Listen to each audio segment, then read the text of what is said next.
where the mind is without fear and the head is held high, where knowledge is free.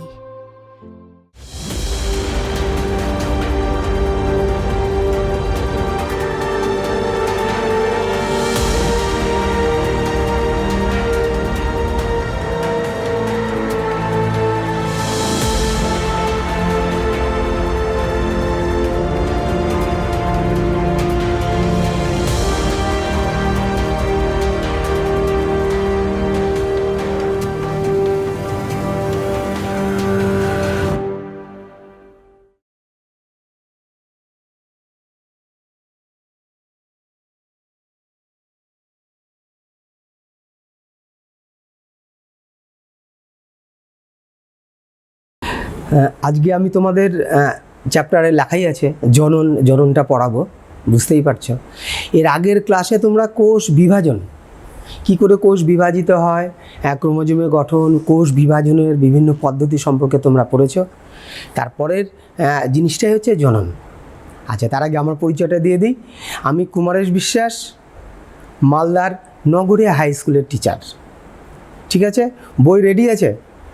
বই রাখতে হবে তো সামনে, কারণ আমি যেগুলো আঁকবো সেগুলো কিন্তু অত ভালো হবে না, তাড়াহুড়ো করে আঁকবো। সুতরাং বইটা যদি সাথে রাখো তাহলে কিন্তু তোমাদের সুবিধা হবে। আশা করি বইটা সাথে আছে। ঠিক আছে, তাহলে আমরা স্টার্ট করছি জনন। আচ্ছা, একটা জিনিস দেখো, যে আমরা যেরকম শ্বাসকার্য করি, আমাদের পুষ্টি হয়, শ্বসন হয়। শ্বসন মানে শ্বাসকার্য। আমাদের শ্বসন হয়, পুষ্টি হয়, জনন হয়, প্রত্যেকটাই কিন্তু শারীরবৃত্তীয় প্রক্রিয়া। বোঝা যাচ্ছে? তাহলে এর মধ্যে যদি আমাদের হয়তো শ্বাসকার্য বন্ধ করে দিলাম, আমরা কিন্তু মারা যাব। কিন্তু জনন যদি কারো বন্ধ হয় তাহলে সে মারা যাবে না। তাহলে এই সমস্ত কিছু শারীরবৃত্তীয় প্রক্রিয়া হলেও জনন কিন্তু আবশ্যিক শারীরবৃত্তীয় প্রক্রিয়া নয়। এখানে শুধু কি করে, জীব তার নিজের মতো জীব সৃষ্টি করে, নিজের দেহের অংশ দিয়ে নিজের মতো জীব সৃষ্টি করে, তাকেই বলবো হচ্ছে আমরা জনন। অর্থাৎ যে প্রক্রিয়ায় জীব তার নিজের মতো জীব সৃষ্টি করে, সংখ্যা বৃদ্ধি করে, প্রজাতির অস্তিত্ব বজায় রাখে, তাকে বলে জনন বা রিপ্রোডাকশান। বোঝা যাচ্ছে? তাহলে আমরা এই জননকে দুভাগে ভাগ করব। প্রধানত অনেক ভাগ রয়েছে, সেগুলো তোমাদের দরকার নেই। আমাদের সিলেবাস অনুসারে জননকে দুই ভাগে ভাগ করবো। দেখো লেখা আছে এখানে, একটা হচ্ছে যৌন জনন আর একটা হচ্ছে অযৌন জনন। একটা হচ্ছে যৌন জনন, একটা অযৌন জনন। তা জনন কেন পড়বো? তাহলে আমাদের গুরুত্বটা একটু জানতে হবে। প্রথম হচ্ছে জীবজগতের ভারসাম্য রক্ষা। দেখো কত জীবের মৃত্যু হয়ে যাচ্ছে, মারা যাচ্ছে। যদি বংশবিস্তার না হয়, অর্থাৎ জীব থেকে জীবের সৃষ্টি না হয়, তাহলে জীবজগৎ তো ধ্বংস হয়ে যাবে। সুতরাং জীবজগতের ভারসাম্য রক্ষার জন্য কিন্তু জনন প্রয়োজন, 1 নম্বর। 2 নম্বর কি, জীবের অভিব্যক্তিতে সাহায্য করে। আমরা জননের বিভিন্ন ভাগের মধ্যে দেখব যৌন জনন। এই যে যৌন জনন রয়েছে, এই যৌন জননের মধ্যে দেখব যে আমরা, বা এর আগে পড়েছে ক্রসিং ওভারের গুরুত্ব পড়া হয়ে গেছে, সেখানে জিনসজ্জার পুনর্বিন্যাস হয়। অর্থাৎ যৌন জননের মাধ্যমে জীবের নতুন বৈশিষ্ট্য দেখা যায়, অপত্য যে জীবগুলো তৈরি হয়। সুতরাং এটা অভিব্যক্তিতেও সাহায্য করে, প্রজাতির অস্তিত্ব বজায় রাখে, তারপর হচ্ছে সংখ্যা বৃদ্ধি, সব আমাদের জননের গুরুত্ব। বোঝা যাচ্ছে? তাহলে জনন কাকে বলে, তার গুরুত্ব দুভাগে ভাগ বললাম। একটা হচ্ছে যৌন জনন, অযৌন জনন। একটু সুবিধার জন্য আমি একটু লিখে রেখেছি যাতে সময়টা খুব কম লাগে। আশা করি বই সামনে আছে, তোমরা প্রত্যেকটা জিনিস একদম মন দিয়ে শোনো, বুঝতে কোনো অসুবিধা হবে না। ঠিক আছে, তাহলে আরম্ভ করে দিই। যৌন জনন। যৌন জননকে আমরা দুই ভাগে ভাগ করব। কাকে বলে যৌন জনন? যে জনন প্রক্রিয়াটা গ্যামেট উৎপাদনের মাধ্যমে হবে। তার মানে গ্যামেট হচ্ছে যৌন জননের একক। 2 ধরনের গ্যামেট আমরা পাই। একটা হচ্ছে পুং গ্যামেট, যেটা শুক্রাণু, স্ত্রী গ্যামেট, মনে পড়ছে, ডিম্বাণু। তাহলে শুক্রাণু এবং ডিম্বাণু, ধরলাম হচ্ছে এটা শুক্রাণু, দেখা যাচ্ছে শুক্রাণু চলতে পারে, এই জন্য একটা ফ্ল্যাজেলা বা লেজ দিয়ে দিলাম। আর চলে আসবে হচ্ছে আমাদের এই একটা ডিম্বাণু। শুক্রাণু আর ডিম্বাণুর মিলন হয়ে যাচ্ছে। এই শুক্রাণু আর ডিম্বাণুর মিলনে যে ডিপ্লয়েড কোষ তৈরি হয়, হ্যাপ্লয়েড ডিপ্লয়েড আইডিয়া আছে। আবার বলে দিই, যখন কোষের মধ্যে ক্রোমোজোমগুলো এককভাবে থাকে, একটা একটা করে সিঙ্গেল করে থাকে, হ্যাপ্লয়েড সেট ক্রোমোজোম, বেশিরভাগ ক্ষেত্রে জননকোষে ক্রোমোজোম সংখ্যা হ্যাপ্লয়েড, ঠিক আছে। আর দেহকোষে ক্রোমোজোমগুলো জোড়ায় জোড়ায় থাকে, দেখা যাচ্ছে জোড়ায় জোড়ায় থাকে, এটা হচ্ছে ডিপ্লয়েড। তাহলে এই গ্যামেটগুলো হচ্ছে হ্যাপ্লয়েড, দুটো হ্যাপ্লয়েড কোষের মিলনে কি হচ্ছে, ডিপ্লয়েড কোষ তৈরি হচ্ছে। আবার একটু বলে দিই, তাহলে গ্যামেট হচ্ছে যৌন জননের একক, দু ধরনের গ্যামেট, একটা পুং যৌন জননের একক হচ্ছে শুক্রাণু, স্ত্রীর ক্ষেত্রে সেটা ডিম্বাণু, এবং এই যে গ্যামেটের মিলন পদ্ধতি, সে পদ্ধতির নাম হচ্ছে নিষেক, ঠিক আছে। মিলন পদ্ধতির নাম হচ্ছে নিষেক।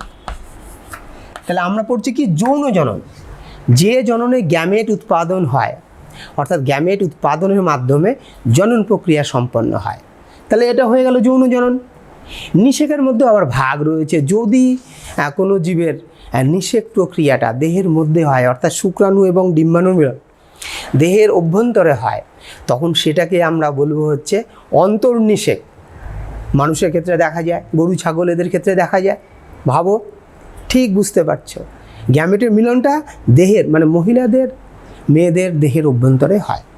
আর বহির্নিষেক মাছের ক্ষেত্রে দেখা যায়। কীরকম হয়, আমি ধরে নিচ্ছি এটা হচ্ছে দুটো মাছ, বর্ষাকাল মাছের প্রজনন ঋতু, মাছগুলো যখন এরকম বর্ষাকালে পাশাপাশি এরা আসে, পুরুষ মাছ যেগুলো জলের মধ্যে শুক্রাণু ছেড়ে দেয়, স্ত্রী মাছ যেগুলো জলের মধ্যে ডিম্বাণু ছেড়ে দেয়।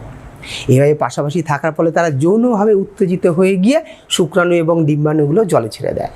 এই শুক্রাণু আর ডিম্বাণু, ভাবো এক একটা শুক্রাণু এক একটা ডিম্বাণু জলের মধ্যে নিষেক করছে, এইগুলো হচ্ছে নিষিক্ত ডিম্বাণু, সেখান থেকেই আস্তে আস্তে আবার জীবের সৃষ্টি হচ্ছে। তাহলে অন্তর্নিষেক মানুষ, বহির্নিষেক ব্যাঙ, মাছ, এগুলোর ক্ষেত্রে দেখা যায়। হয়ে গেল, তাহলে আমরা একটু এটা মুছে দিই। তাহলে আমরা এইবার চলে আসি জননের দুটো ভাগ। জননের দুটো ভাগের মধ্যে আমরা প্রথমটা লিখে রেখেছি সংশ্লেষ, জনন বলতে যৌন জননের দুটো ভাগ, জননের যৌন অযৌন বলে দিয়েছি। যৌন জননের দুই ভাগ, একটা হচ্ছে সংশ্লেষ, একটা হচ্ছে সিনগ্যামি। সংশ্লেষ কার দেখা যায় সেটা আগে বলি।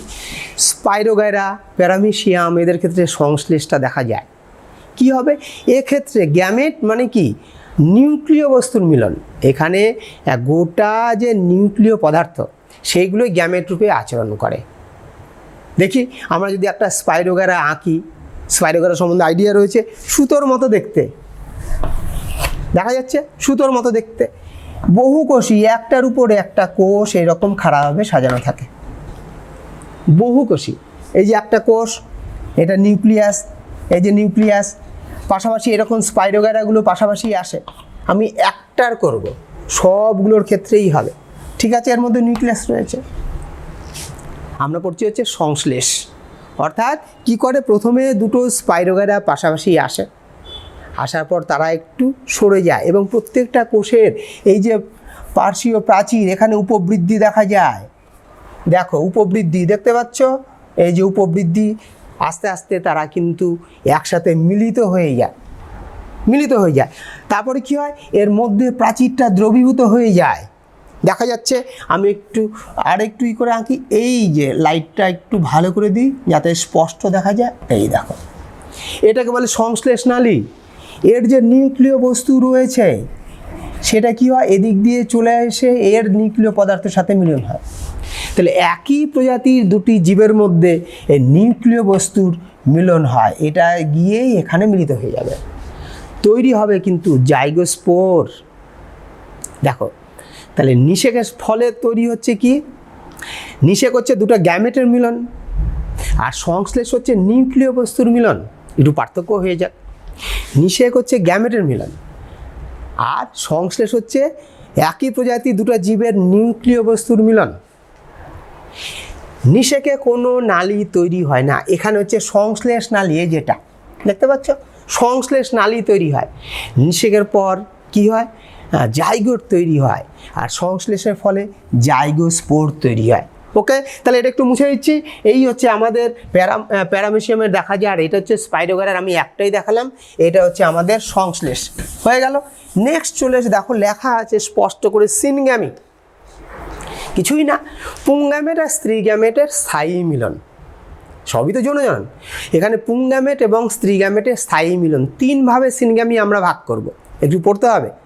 একটা হচ্ছে আইসোগামী, একটা অ্যানাইসোগামী, একটা হচ্ছে উগামী। আইসোগামী লিখবো, ঠিক আছে লিখে দিই। আইসোগামী একটা হচ্ছে আইসোগামী, আইসো গয়জপ্লা আকার ময়হস্যি, আইসোগামী। অ্যানাইসোগামী, অ্যানাইসোগ্যামী। উগামী,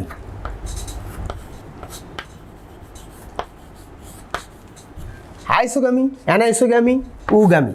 সিনগামীর ভাগ, আবার বলছি, সিনগামী মানে দুটো কি পুংগ্যামেট এবং স্ত্রী গ্যামেটের স্থায়ী মিলন।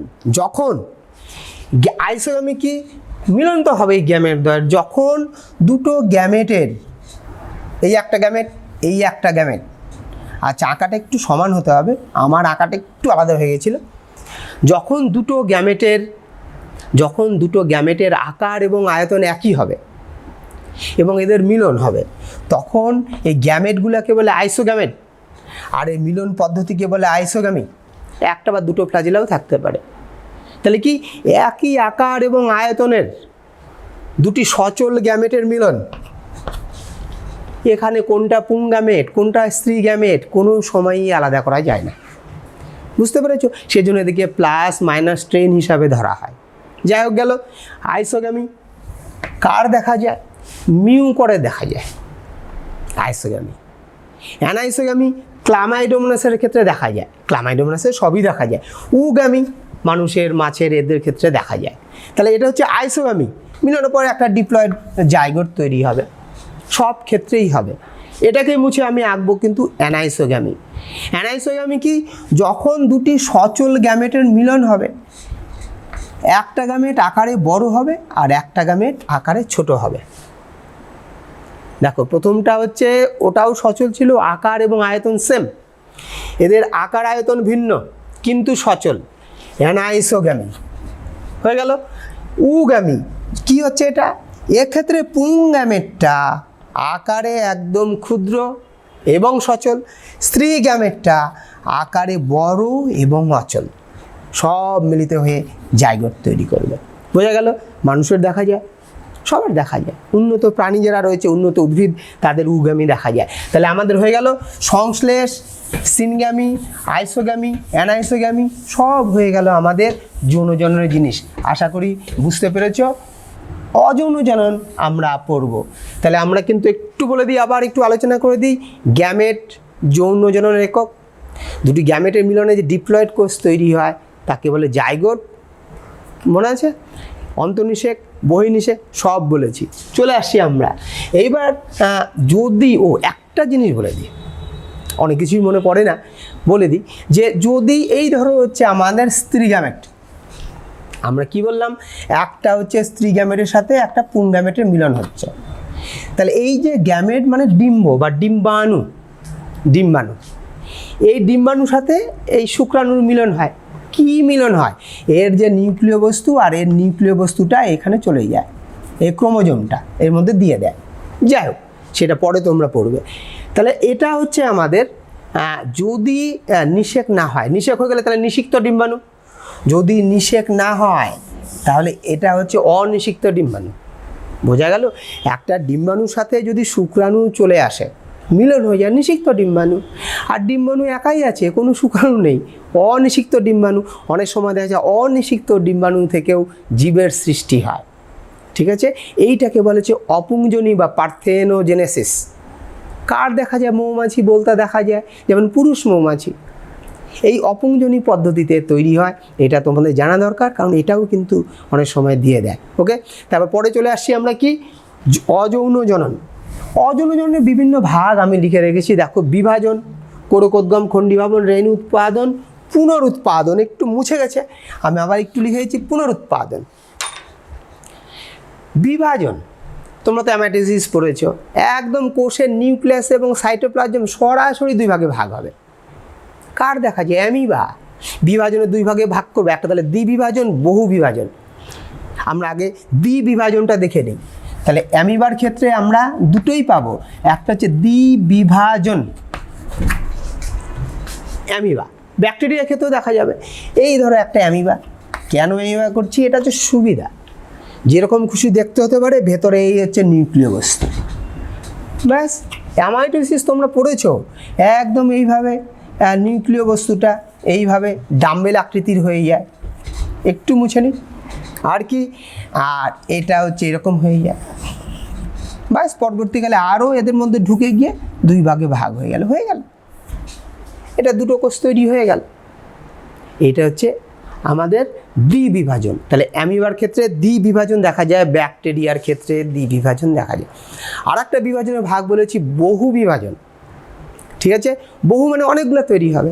কার দেখা যায়? প্লাজমোডিয়ামের দেখা যায়, অ্যামিবার দেখা যায়। অ্যামিবার দুটোই হয়, আমি অ্যামিবারটা দেখাচ্ছি। ঠিক আছে, অ্যামিবার ক্ষেত্রে এই ধরলাম, এই আমাদের আঁকাই আছে অ্যামিবা, বড় করে আঁকতে হবে, নাহলে বুঝতে পারবে না। এটা হচ্ছে আমাদের অ্যামিবা। অ্যামিবার এগুলো ক্ষণপদ, মনে আছে ক্ষণপদ? এরা কি করে, যখন বহু বিভাজন হবে তখন ক্ষণপদগুলোকে এরকম গুটিয়ে নেয়, গুটিয়ে নিয়ে একটা সিস্টের মতো হয়ে যায়। গুটিয়ে দিই আমরা, একদম এই ক্ষণপদগুলোকে গুটিয়ে দিয়ে তারা করে এরকম সিস্টের মতো হয়ে যায়। এটা আবার তিনটা প্রাচীর যুক্ত, 1 2 আর একটা করে দিই না, তিনটা প্রাচীর। প্রাচীরগুলো আরেকটু হলে ভালো হতো, থামো একটু করে দিই। এটা হচ্ছে তিনটা প্রাচীর যুক্ত সিস্ট, এনসিস্টমেন্ট বলে। এতে দুটো প্রাচীর হয়ে গেল, আর একটা দিয়ে দিই, তিনটা প্রাচীর হয়ে গেল। আর ভেতরে রয়েছে নিউক্লিয়াস, আলাদা কালার দিই, এটা হচ্ছে নিউক্লিয়াস। সাইটোপ্লাজম রয়েছে। কি হয়, নিউক্লিয়াসগুলো খণ্ড খণ্ড খণ্ড খণ্ড ভাগ হয়ে যায়, প্রায় 200-র মতো খণ্ডে ভাগ হয়ে যায়। এই নিউক্লিয়াসগুলো ভাগ হয়ে যাচ্ছে, প্রচুর 200-র মতো নিউক্লিয়াস ভাগ হয়ে যাচ্ছে। এটা মুছে দিচ্ছি, ভাগ হয়ে যাচ্ছে। তাকে সাইটোপ্লাজম বেষ্টন করে, এই যে সাইটোপ্লাজমগুলো এইভাবে করে দিয়ে এইরকম দেখো, প্রত্যেকটা খণ্ড থেকে আলাদা আলাদা অ্যামিবা তৈরি হবে। আর রাখছি না, পরবর্তীকালে এইটা বিদীর্ণ হয়ে গিয়ে ব্যাস বাইরের দিকে এরকম অ্যামিবা বেরিয়ে যাবে, হয়ে গেল বহু বিভাজন। বুঝতে পারলে? তাহলে বহু বিভাজন, এখানে দ্বিবিভাজন করা আছে, আমি এটাকেই করে দিচ্ছি বহু বিভাজন, কারণ দ্বিবিভাজনটা আগে দেখিয়ে দিয়েছি। এটা হচ্ছে বহু বিভাজন। তাহলে বিভাজন হচ্ছে অ্যামিবা, বিভাজন, বহু বিভাজন, দ্বিবিভাজন দুটোর ক্ষেত্রেই হবে। আর বহু বিভাজন আর একটা আমরা প্লাজমোডিয়ামের, ওটা আর বলছি না। প্লাজমোডিয়ামের ক্ষেত্রে শুধু প্লাজমোডিয়াম ভাইভ্যাক্স, প্লাজমোডিয়াম অনেক প্রজাতি রয়েছে, প্লাজমোডিয়ামের বহু বিভাজন দেখা যায়। যাই হোক, এটা হয়ে গেল। তাহলে এটা চলে গেল হচ্ছে আমাদের বিভাজন। কোরকোদ্গম, ইস্টের দেখা যায়, হাইড্রার দেখা যায়। কোরক মানে মুকুল, ইস্ট দেখেছ? তাহলে আরে পাউরুটি বা বেকারি শিল্পে গেলেই পাওয়া যায়, একদম পোস্তদানার মতো দেখতে। সে ইস্টগুলো অত ছোট আঁকা যাবে না, বড় করে এঁকে ফেলে, এই ইস্ট। এর বাইরে অসংখ্য এরকম ছোট বড় গুটি তৈরি হয়, কোরক। ধরলাম এটা কোরক রয়েছে, আরও আছে কিন্তু আমি একটা দেখাচ্ছি। এদের কি হয়, এদের যে নিউক্লিয় পদার্থগুলো থাকে, এটা হচ্ছে নিউক্লিয় বস্তু। প্রথমে কি হয়, এই নিউক্লিয় বস্তু অর্থাৎ জেনেটিক পদার্থ ডবল হয়ে যায়, ডবল হয়ে গিয়ে দুটো নিউক্লিয়াস তৈরি করে এইরকম, অর্থাৎ নিউক্লিয়াসের বিভাজন প্রথম হয়। ঠিক আছে, তাহলে এই যে কোরক রয়েছে, এই কোরকের মধ্যে দিয়ে কি হয়, এই নিউক্লিয়াসটা এইদিকে চলে আসে, চলে আসলো, ব্যাস চলে গেল, মাতৃদেহ থেকে বিচ্ছিন্ন হয়ে গেল। বিচ্ছিন্ন হয়ে গিয়ে ব্যাস নতুন আবার একটা তৈরি হয়ে গেল, কি ইস্ট। এটা ইস্ট, আমি এঁকেছি হচ্ছে ইস্ট। ইস্ট, ইস্টের ক্ষেত্রে আমরা কোরকোদ্গম দেখব, হয়ে গেল। কিন্তু দেখা যায় এই যে কোরকটা, এটা আবার অনেকবার বিভাজিত হয়ে অনেক কোরক, কোরকের চেন তৈরি করে। এই একটা কোরক, আবার একটা যদি আমি আঁকি সেটার একটা চেইন হবে, এইরকম প্রচুর কোরক তৈরি করতে পারে। এইরকম কোরকগুলো আবার কোনো কোনো সময় বিভাজিত হতে পারে। কোরকের চেন, একটা প্রাণী রয়েছে জানো, টরুলা, সেই টরুলার মতো অনেকটা দেখতে মনে হয়, সেটার জন্য এটাকে টরুলা দশাও বলে। হয়ে গেল। তাহলে ইস্টের কোরকোদ্গম দেখা যায়। হাইড্রা, হাইড্রা কি, এই যে হাইড্রা, এই হাইড্রা, এটা হচ্ছে মুখছিদ্র। এই মুখছিদ্রের চারদিকে এরকম রয়েছে কোর্সিকা, জানো তো, দেখেছো এই কোর্সিকা।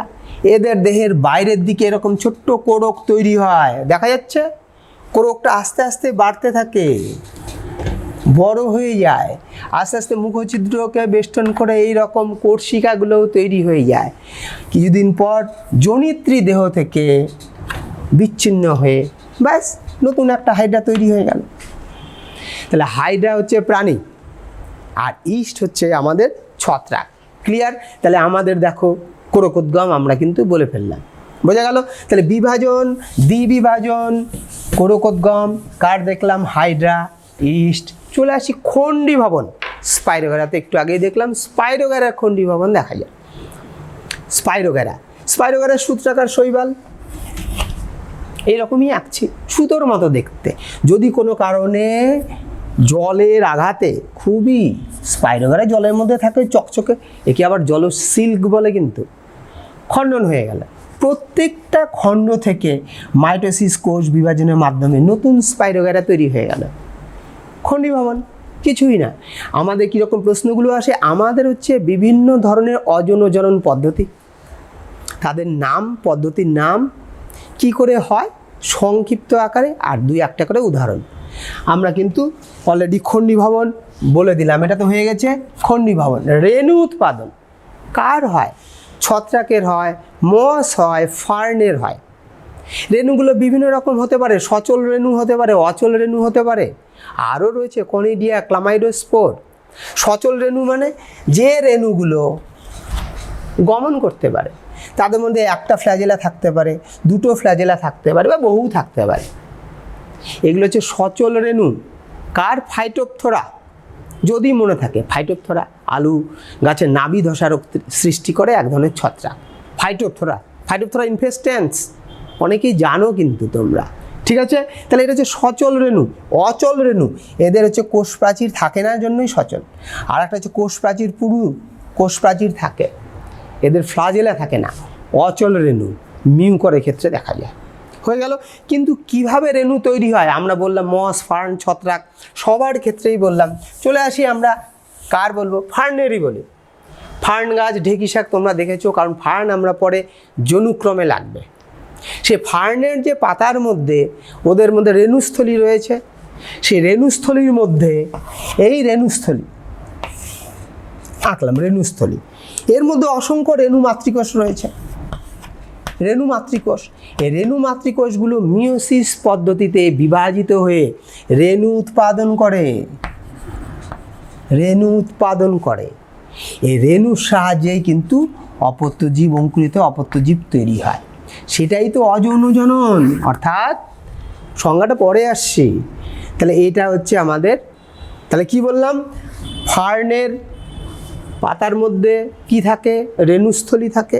রেণু মাতৃকোষ মিওসিস প্রক্রিয়ায় বিভাজিত হয়ে অসংখ্য রেণু তৈরি করে। এদের প্রাচীরটা বিদীর্ণ হয়ে পরে রেণুগুলো বাইরে মুক্ত হয়, নতুন জীবের সৃষ্টি হয়। হয়ে গেল। তাহলে রেণু উৎপাদন হয়ে গেল। লাস্ট একটু বলে তারপরে আমরা সংজ্ঞায় যাব। পুনরুৎপাদন মানে কোনো একটা অংশ কেটে গেলেই, তোমরা টিকটিকি দেখেছো না? টিকটিকির লেজ কেটে যায়, আবার লেজটা কিন্তু তৈরি হয়, জানা আছে? টিকটিকি আরে ঘরের মধ্যেই দেখা যায়। অনেকে আবার টিকটিকি বুঝতে পারে না। যাই হোক, আমাদের টিকটিকির ক্ষেত্রে আমরা দেখব যে পুনরুৎপাদন হচ্ছে।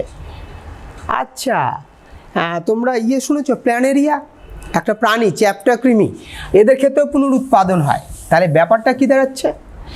যখন কোনো জীবের খণ্ডিত দেহ বা দেহাংশ থেকে আবার নতুন জীবের সৃষ্টি হচ্ছে, বা কোনো একটা অংশ গঠিত হচ্ছে, তারই নাম হচ্ছে পুনরুৎপাদন।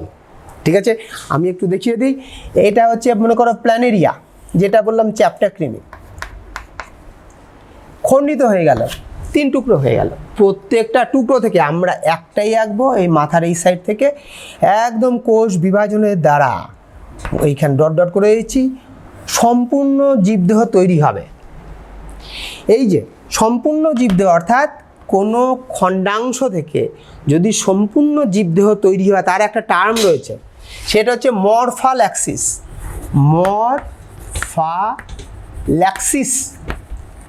কঠিন লাগছে? মরফাল্যাক্সিস। আর টিকটিকির ক্ষেত্রে যেটা বললাম, এই টিকটিকি তো আঁকা খুব মুশকিল, ঠিক আছে, পা দুটো আঁকি। এই হচ্ছে লেজ এখানে কেটে গেছে, সেটা কিন্তু আস্তে আস্তে কোষ বিভাজনের মাধ্যমে আবার লেজ তৈরি হয়ে যাবে। লেজ তৈরি হয়ে গেল, এটাকে বলে এপিমরফোসিস।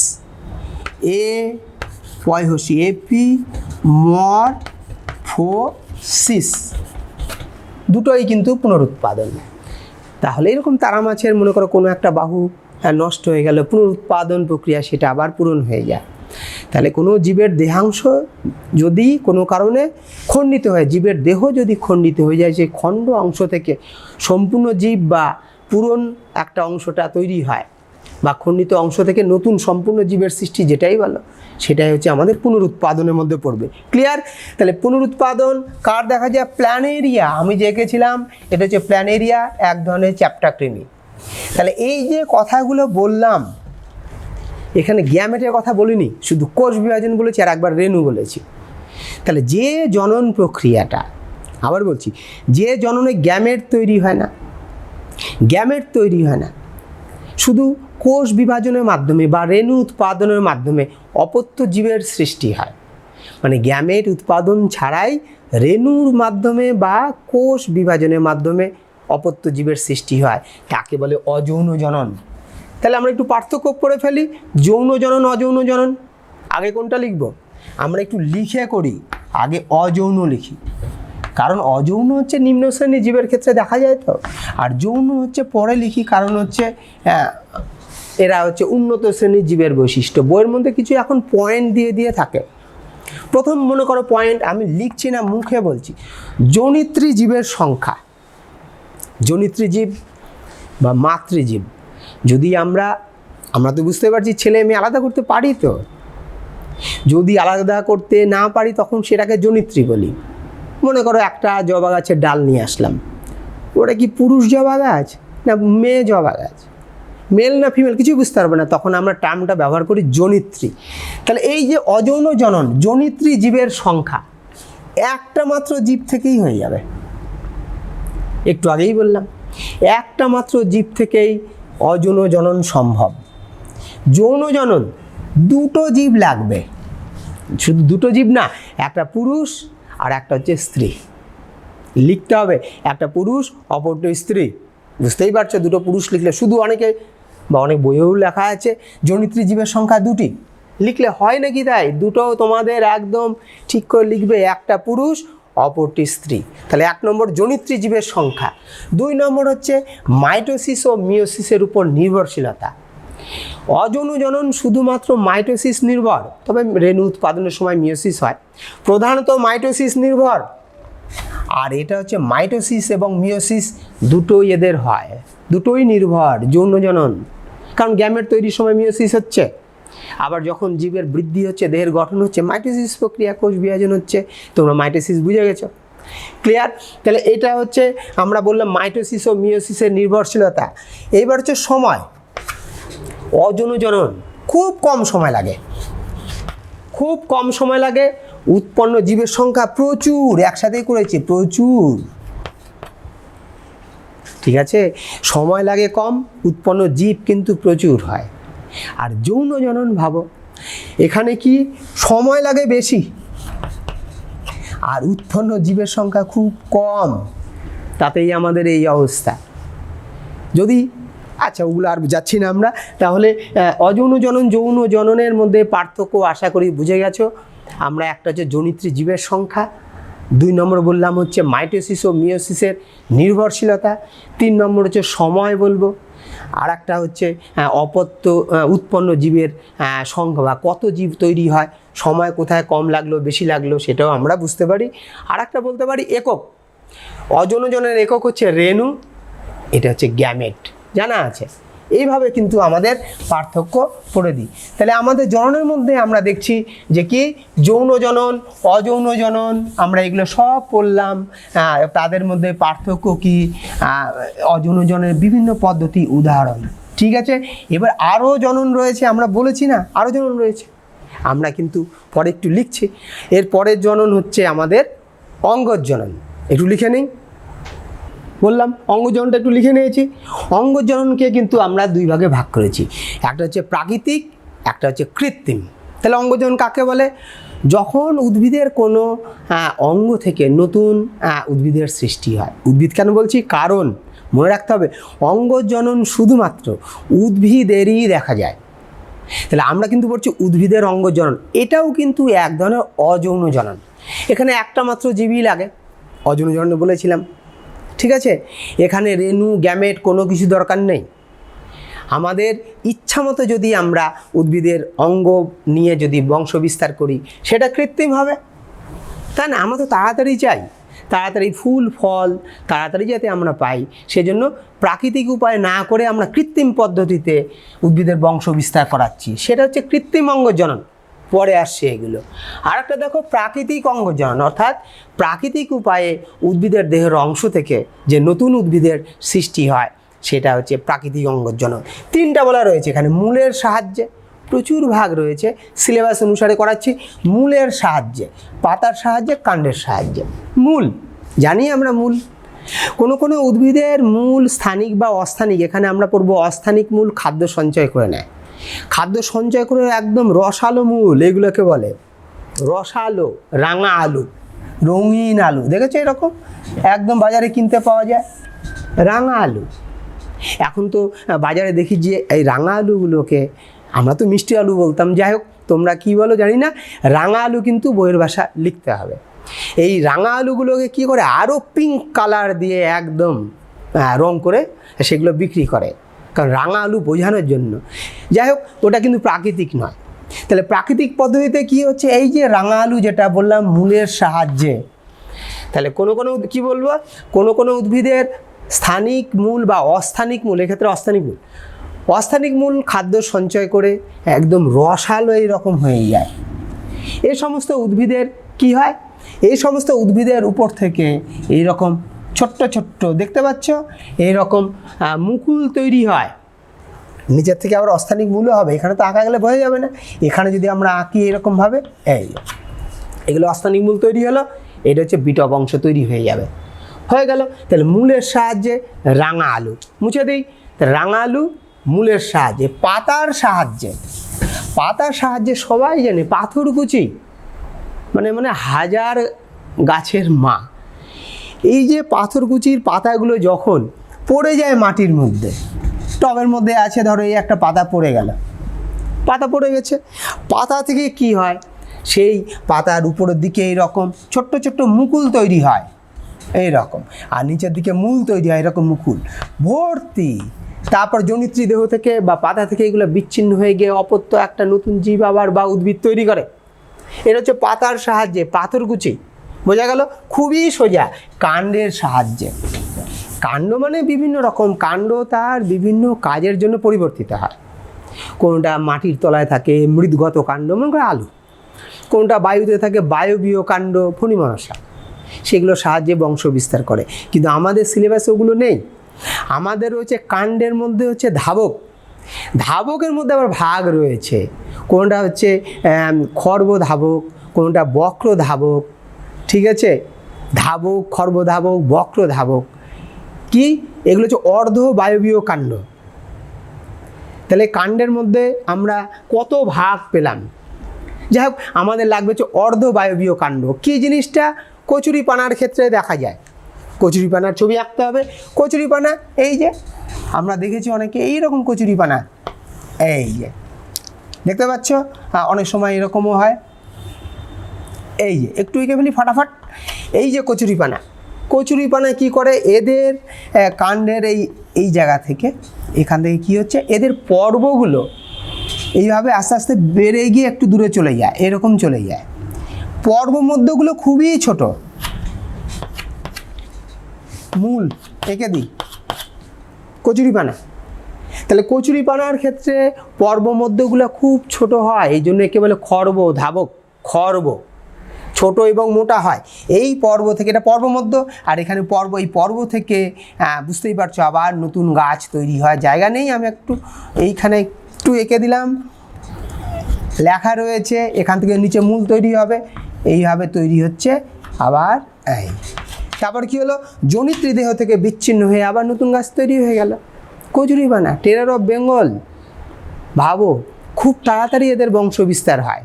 তাহলে কচুরিপানা হচ্ছে খর্ব ধাবকের সাহায্যে, হয়ে গেল 3টে। তাহলে মূলের সাহায্যে রাঙা আলু, পাতার সাহায্যে পাথরকুচি, আর খর্ব ধাবক হচ্ছে কচুরিপানা। কচুরিপানাই বলতে হবে, খর্ব ধাবকই বলতে হবে, চলে আসি নেক্সট আমরা কৃত্রিমভাবে, আমরা আগেই বলে নিয়েছি মানুষ তাদের আমরা কি চাই যত তাড়াতাড়ি পাবো, সেই জন্য সুবিধার্থে মানুষের তাদের নিজের সুবিধার্থে ফল এবং ফুলের যাতে তাড়াতাড়ি পাওয়া যায় সেই জন্য করা হয়েছে কৃত্রিমভাবে উদ্ভিদের বংশ বিস্তার করানো হয়। এখানে কৃত্রিমভাবে উদ্ভিদের কোনো একটা দেহের অংশ নিয়ে আমরা করব। চলে আসি শাখা কলম। গোলাপের দেখা যায়, জবা গাছের দেখা যায়, আমরা তো দেখতেই পাই, বাড়িতে ঠাকুমা আছে তো দেখবে বয়স্করা কি করে, বাইরে একটু ফুল তুলতে গেল, একটা ডাল নিয়ে চলে আসলো, জবা গাছের ডাল নিয়ে মাটিতে পুঁতে দিল, গাছ হয়ে যাবে। কিন্তু এরকম জবা এবং গোলাপ এদের কি হয় 2 থেকে 5টা বা 3 থেকে 5টা পর্বযুক্ত এইরকম শাখা, গোলাপে রাখছি হ্যাঁ, এইরকম 2 থেকে 5টা পর্ব মধ্যযুক্ত শাখা কি করা হয়, কেটে এর মধ্যে একটু অক্সিন NaA ন্যাপথক্সি অ্যাসিটিক অ্যাসিড কৃত্রিম অক্সিন সে দ্রবণটা চুবিয়ে দিয়ে মাটির মধ্যে পুঁতে দিলাম। এখানে একটু গোবর টোবর দিয়ে দেওয়া হয়, এগুলো কাঁটা আছে একটু কাঁটা এঁকে দিই, এই ব্যাস এখান থেকে মূল তৈরি হয়ে যায় কিছুদিন পরে। আর এখান থেকে পাতা বের হবে, ডাল বের হবে, এই যে একটা পাতা বের করে দিলাম, এখানে গোটাটাই কিন্তু একটা পাতা হয়ে গেল। এটা হচ্ছে শাখা কলম, মানে শাখা এনে মাটিতে লাগালাম, হয়ে গেল, তাড়াতাড়ি পেয়ে গেলাম আমরা কৃত্রিম শাখা কলম। কার অনেক বইয়ে কিন্তু ভুল আছে, মনে রাখবে শাখা কলম আমাদের কি আছে না আছে দরকার নেই, জবা গোলাপ এদের উদাহরণগুলোই বলবে। আগার একটু খারাপ হচ্ছে বুঝতে পারছি, তোমরা অনেকে হাসাহাসি করবে, কোনো ব্যাপার না। আমরা চলে আসি জোড় কলম। জোড় কলম কি, একই প্রজাতির, অনেক সময় গণেরও হয়, একটা উদ্ভিদের কাণ্ড বা শাখার সাথে অন্য একটা উদ্ভিদের কাণ্ডের বা শাখার জোড় লাগানো হয়। আবার বলছি, যখন একই প্রজাতির একটা উদ্ভিদের গণ হতে পারে, একটা উদ্ভিদের কাণ্ড বা শাখার সাথে অন্য একটা উদ্ভিদের কাণ্ড বা শাখার জোড়া লাগানো হয়, তখন তাকে বলে জোড় কলম। জোড় কলম আমরা কীরকম করব, এখানে মূল সহ একটা উদ্ভিদ নেওয়া হয়, মূল মনে কর টবের মধ্যে রয়েছে, এভাবেই আঁকি, পাতা রয়েছে দেখতে পাচ্ছ, আঁকাটা খুবই খারাপ হবে। আচ্ছা, অন্য একটাভাবে আমরা আঁকি, এখানে হচ্ছে একটা বড় গাছ আঁকি, এই গাছ, ঠিক আছে। আম গাছের ক্ষেত্রে জোড় কলম হয়, এই শাখা গেছে, এই শাখা গেছে, এখান থেকে একটা শাখা এইভাবে বেঁকিয়ে দিলাম, পাতা রয়েছে দেখা যাচ্ছে। এদের মধ্যে কি করা হয়, একটু চেঁচে নিতে হয় ক্যাম্বিয়াম পর্যন্ত, এদের ক্যাম্বিয়াম থাকে তো, তারপরে এখানে বেঁধে দেওয়া হয়, দেখেছো, তারপরে জোড়া লেগে যায় মূল সহ, এটা মূল আছে এর মধ্যে, টবের মধ্যে মূল সহ। আবার বলছি, মূল জোড় কলমের ক্ষেত্রে মূল সহ যে উদ্ভিদটা আমরা ব্যবহার করব তাকে বলে স্টক, ও আছে স্টক, মূল সহ যে উদ্ভিদটা আমরা ব্যবহার করব স্টক। আর যে উদ্ভিদটার জোড়া লাগাবো তাকে বলে শিয়ন। তাহলে এটা হচ্ছে শিয়ন, এটা হচ্ছে শিয়ন, লিখিয়ে দিই, উন্নত হবে হচ্ছে শিয়ন। স্টক যে কোনো কিছু হতে পারে, যখন জোড়া লেগে যায় ক্যাম্বিয়ামের সাথে ক্যাম্বিয়াম, তখন আমরা এটারও এই অংশটা কেটে দিব, মুছে দিচ্ছি, থামো মুছেই দিই, এটাও কেটে দিব। তাহলে দেখো চলে গেল, তাহলে একটা স্টকের অংশ আর একটা হচ্ছে শিয়নের অংশ, দুটো কালার দিয়ে জন্য করেছি, জোড়া লেগে গেল। তাহলে এইভাবে আমরা তাড়াতাড়ি 1 বছরই পরের দিনই মুকুল চলে আসলো, পরের বছর, তাই না, আমরা গাছ লাগিয়ে দিলাম, পরের বছর মুকুল পেয়ে গেলাম, আম পেয়ে গেলাম। আম গাছে জোড় কলম করা হয়, ঠিক আছে। জোড় কলমের ক্যাম্বিয়ামের সাথে ক্যাম্বিয়াম জোড়া লেগে যায়, দ্বিবীজপত্রী উদ্ভিদেই সম্ভব। মনে রাখবে, একবীজপত্রী উদ্ভিদের ক্যাম্বিয়াম থাকে না, যার ফলে কিন্তু জোড় কলম করা সম্ভব নয়, হয়ে গেল। তাহলে জোড় কলমের আরও পদ্ধতি রয়েছে, এগুলো হচ্ছে জোড় কলম হচ্ছে গ্রাফটিং, অনেক সময় বার্ড গ্রাফটিং। কীরকম করা হয় বার্ড গ্রাফটিংয়ের ক্ষেত্রে, এখানে ধরো আমি একটু ফটাফট এঁকে ফেলছি, এই হচ্ছে আমাদের মূল সহজ গাছটা শিয়ন। এখানে কি করা হয়, এখানে এই চাকু দিয়ে একদম টি আকৃতির গর্ত করা হয়, ঠিক আছে, চাকু দিয়ে এরকম ছুলে গর্ত করে দেওয়া হয়, গর্ত রয়েছে, এখানে মনে করো একটা গাছ রয়েছে, এই গাছের এটা হচ্ছে মুকুল রয়েছে, এই মুকুলটাকে কাটা হলো, কেটে নিলাম, কেটে এইবার এই মুকুলটাকে এর মধ্যে আঙুল দিয়ে চেপে টেপে একদম লাগিয়ে দেওয়া হয়, একটু আঠা দিয়ে, অনেক সময় দড়ি দিয়ে এগুলো বেঁধেও দেওয়া হয়, ব্যাস এখান থেকে গাছ তৈরি হয়ে যাবে। এটাকে বলে হচ্ছে bird grafting, bird বিইউডি, bird, bird মানে মুকুল হয়ে গেল। তাহলে আমরা শিওন একটা গ্রাফটিং বললাম, একটা হচ্ছে বার্ড গ্রাফটিং, অর্থাৎ জোর কলমের আরও ভাগ রয়েছে, তোমাদের এই দুটো জানলেই হবে। এই হচ্ছে আমাদের জোর কলম। তাহলে জোর কলম আমরা পড়ে ফেললাম, চলে আসি গুটি কলম। শিওনটা মুছে দিই। গুটি কলম পেয়ারা গাছে করা হয়, উদাহরণগুলো বলতে হবে তো। এটা হচ্ছে গোলাপ, এটা আম, পেয়ারা। পেয়ারা কেন, তুমি ইয়ে গাছেও করতে পারো, তোমরা লেবু গাছে করতে পারো। দাবা কলম লেবু গাছে করা হয়, উদাহরণটা বলেই দিলাম। গুটি কলম কি হয়, এখানে উদ্ভিদ রয়েছে, তাদের একটা পরিণত এরকম ডাল নির্বাচন করা হয়। নির্বাচন করে একটা অংশে এইরকম 3-4 সেন্টিমিটার ছালটাকে এইভাবে চেঁচে নিতে হয়। এইখান থেকে কিন্তু মূল পরে বের হবে। চেঁচে নিয়ে কাদা খড় মাটি দিয়ে প্রলেপ দেওয়া হয়, এইরকমভাবে গুটি তৈরি করা হয়, ওই জন্য নাম হয়েছে গুটি কলম। এর মধ্যে মাঝে মধ্যে জল দেওয়ার ব্যবস্থা করতে হবে, জল না দিলে একটু অক্সিজেন লাগিয়ে দিতে হয়, লাগিয়ে না দিলে এই অংশ থেকে কি করে মূল হবে, মূল বেরিয়ে যাবে, ব্যাস মাতৃ বা জনিত্রী দেহ থেকে বিচ্ছিন্ন করে অন্যত্র লাগালেই আবার হয়ে গেল নতুন উদ্ভিদ। তাড়াতাড়ি পাচ্ছি কিনা, চলে আসি দাবা কলম।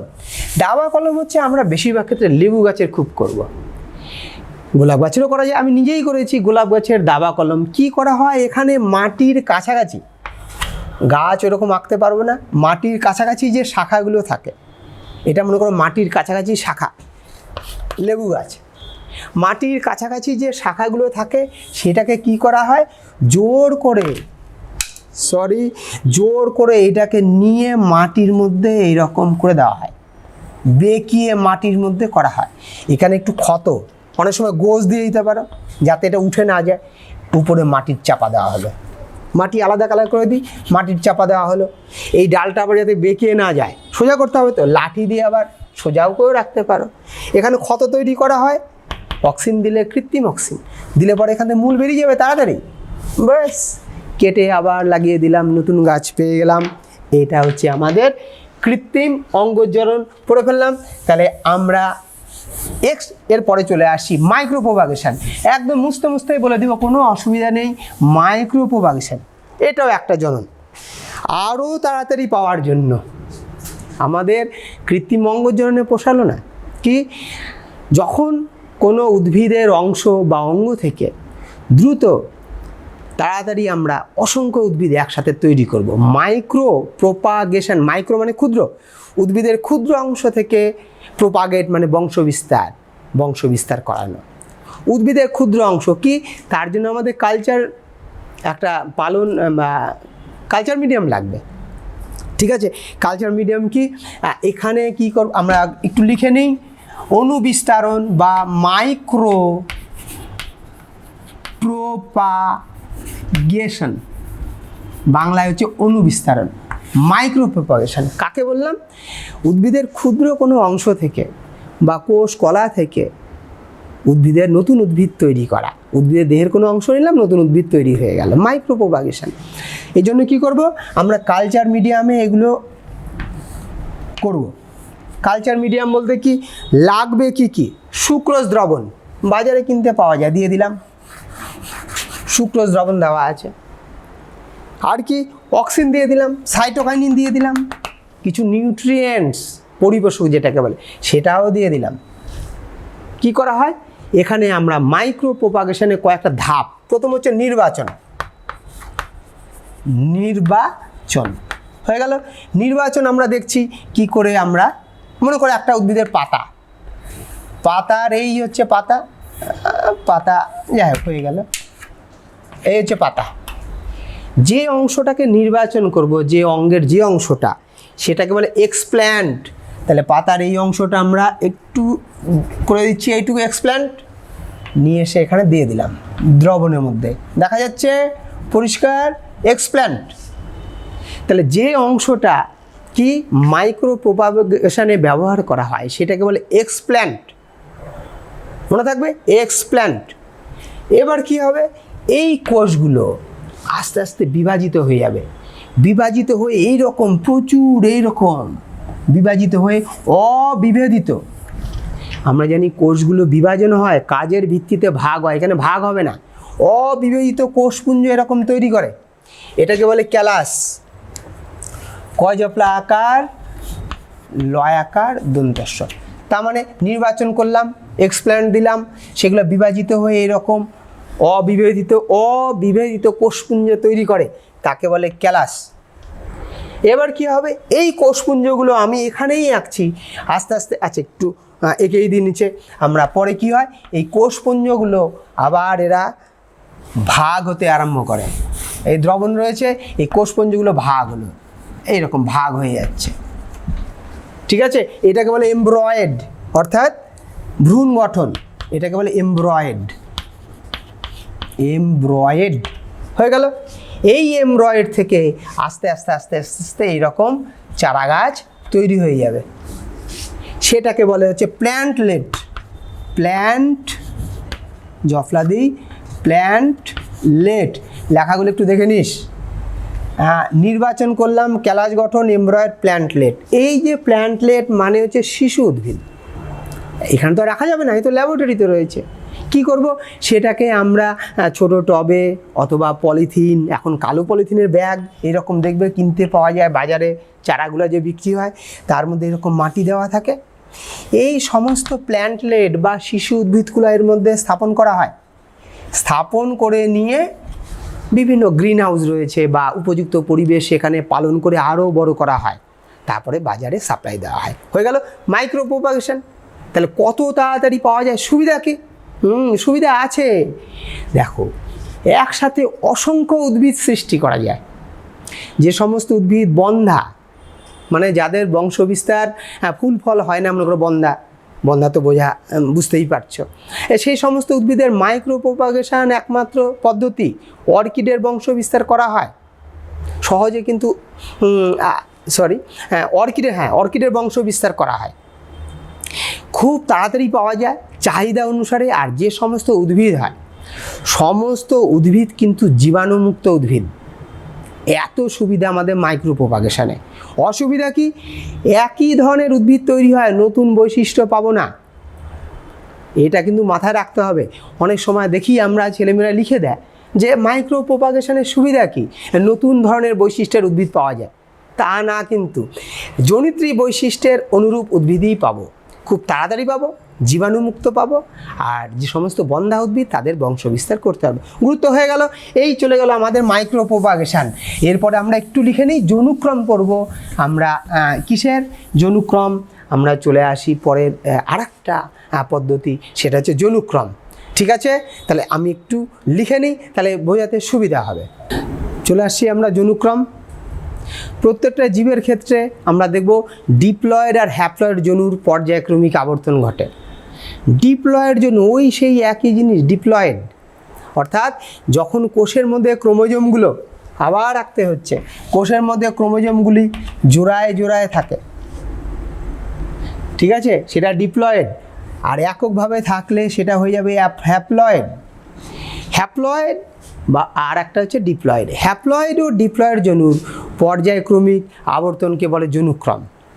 কিভাবে আবর্তন হয় আমরা দেখব। সমস্ত উদ্ভিদেরই জনুক্রম দেখা যায়।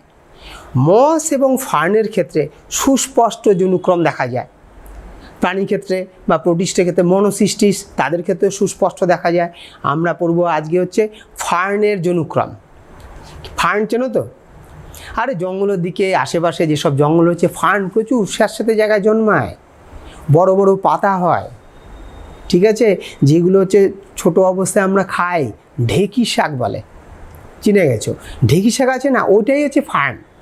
এর নাম হচ্ছে ড্রায়োপটেরিস। অর্থাৎ ফার্নের জনুক্রম মানে এদের ডিপ্লয়েড আর হ্যাপ্লয়েড জনুর কী করে পর্যায়ক্রমিক আবর্তন হচ্ছে সেটাই আমরা দেখব। তাহলে হ্যাপ্লয়েড ডিপ্লয়েড জনু বুঝে গেছি।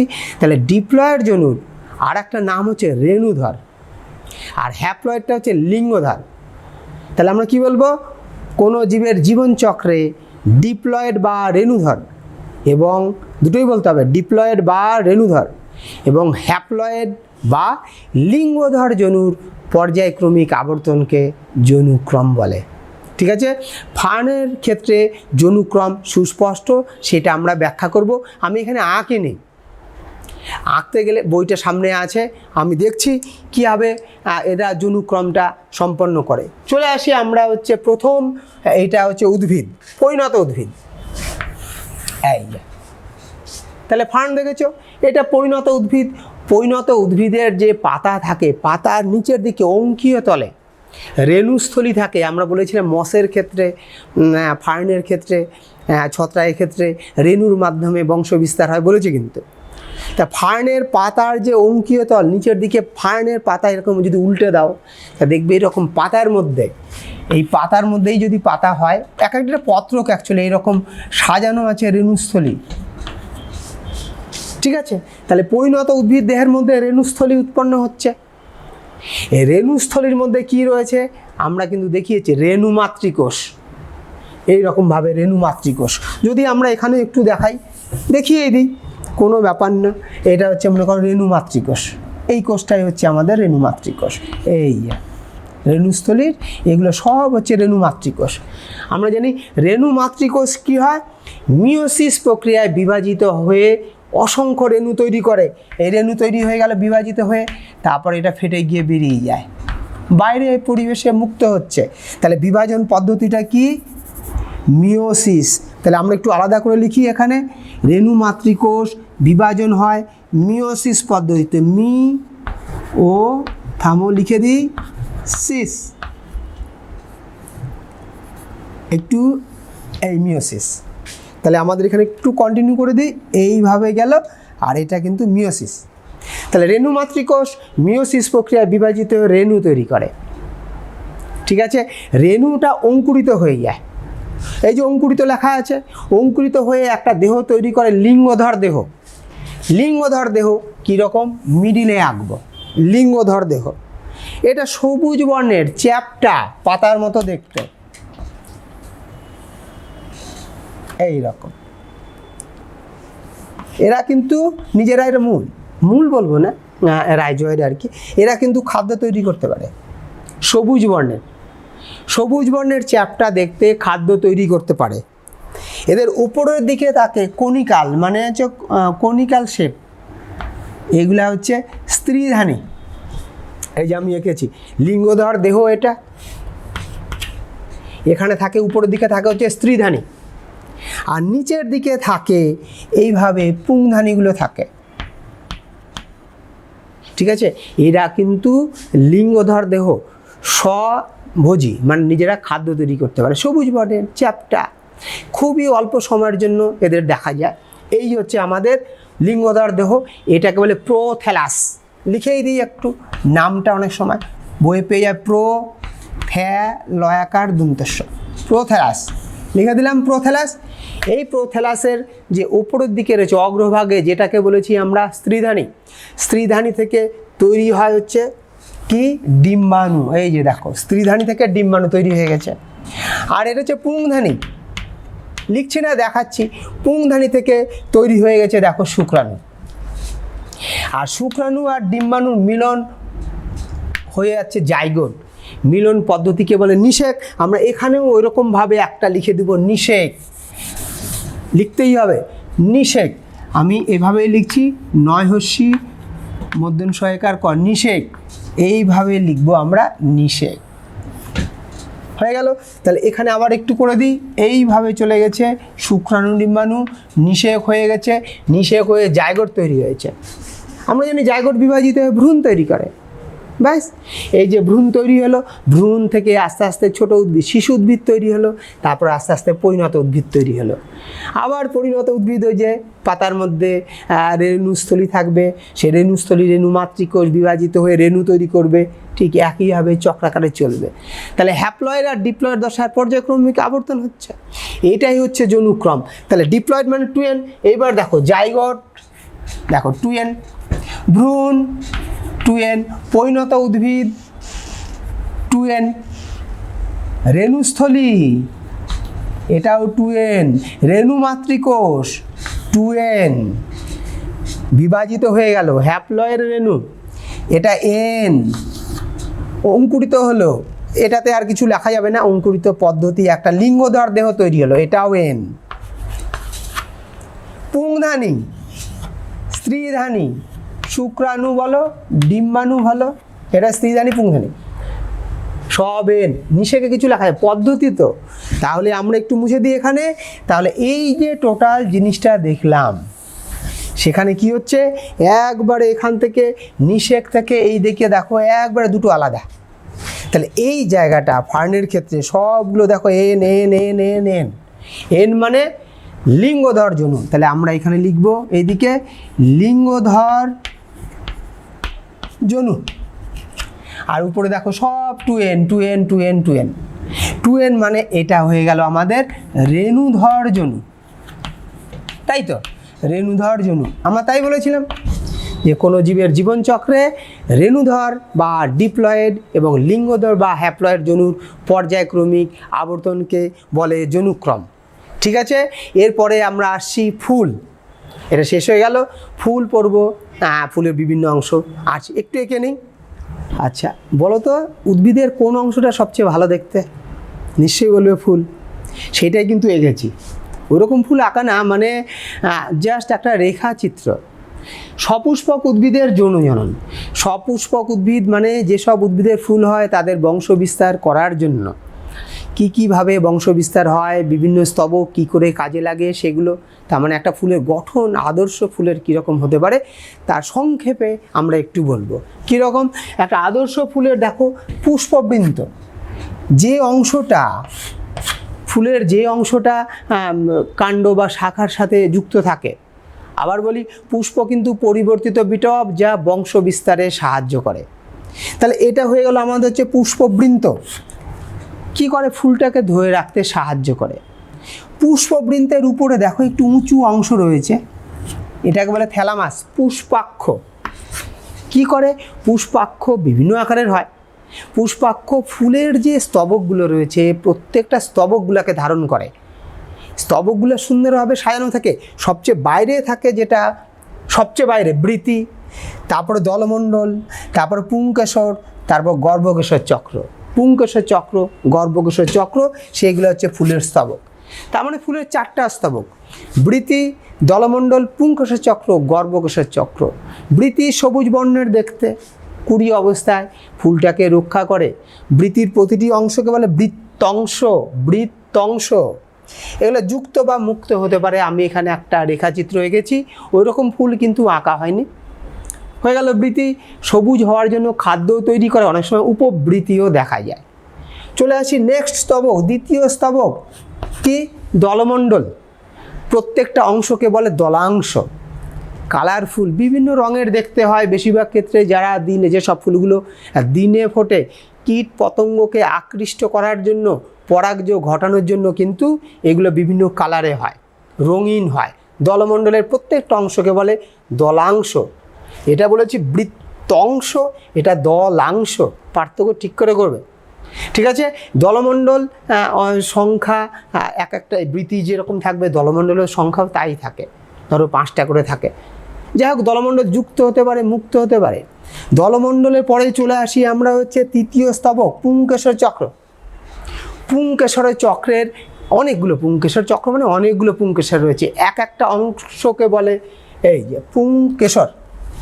একটা পুংকেশর ছবি আঁকলাম। পুংকেশরের দুটো অংশ, একটা হচ্ছে পুংদণ্ড, এই যে দেখো এটা হচ্ছে পুংদণ্ড, আর এটা হচ্ছে পরাগধানী। ঠিক আছে, এই পরাগধানী দুটা খণ্ডযুক্ত, এই যে দুটো খণ্ড, বেশিরভাগ ক্ষেত্রে দুটো খণ্ডযুক্ত হয়। এই পরাগধানীর মধ্যে আমরা দেখব পরবর্তীকালে পরাগ রেণু তৈরি হয়। পরাগ রেণু তৈরি হয়, এইভাবে দেখব আস্তে আস্তে এর মধ্যে পরাগ রেণু তৈরি হয়, যেটা যৌন জননের একক রূপে কাজ করে। তাহলে পরাগধানীতে কি উৎপন্ন হয়? পরাগ রেণু, সেটাই কিন্তু যৌন জননের একক রূপে কাজ করে। ক্লিয়ার? তাহলে পরাগধানী হয়ে গেল। এইবার চলে আসি গর্ভকেশর চক্র। গর্ভকেশর চক্রের প্রত্যেকটা অংশকে বলে গর্ভপত্র। আমি এখানে একটাই গর্ভপত্র এঁকেছি, এখানে লাগবে কিন্তু এটা গর্ভমুণ্ড, গর্ভদণ্ড, এটা হচ্ছে গর্ভাশয়। ঠিক আছে, নিষেকের পর এই গর্ভাশয় যেটা দেখতে পাচ্ছি, এই গর্ভাশয় বা ডিম্বাশয়, সেটা তৈরি করে ফল। আর এর মধ্যে যে ডিম্বক থাকে, সে ডিম্বক তৈরি করে বীজ। হয়ে গেল। তাহলে এই যে আমরা ফুলের বিভিন্ন অংশ সেগুলো পড়লাম, পরবর্তীকালে কিন্তু আমরা কি করে নিষেক হয় সপুষ্পক উদ্ভিদের পরের দিনই পড়ব, কি করে পরাগযোগ হয় সেগুলো কিন্তু হবে। ঠিক আছে, থ্যাংক ইউ, ভালো থাকো।